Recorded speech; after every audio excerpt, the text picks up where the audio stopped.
महाराष्ट्र नवनिर्माण सेनेचे शिष्टमंडळ मुख्य निवडणूक आयुक्त दिनेश वाघमारे यांना भेटले।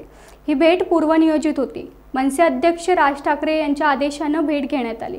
येत्या काळात होणाऱ्या महापालिकेच्या निवडणुका तसेच स्थानिक स्वराज्य संस्थांच्या निवडणुका व मतदार नोंदणी संदर्भात चर्चा करण्यात आली।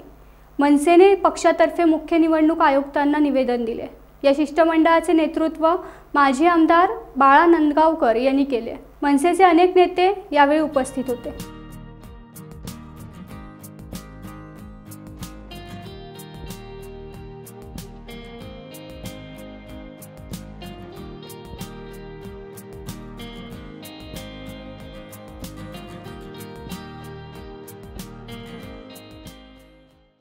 टाइम्स डिजिटलला लाईक करा, शेअर करा, सबस्क्राइब करा आणि बेल आयकॉन दाबायला विसरू नका। Times digital.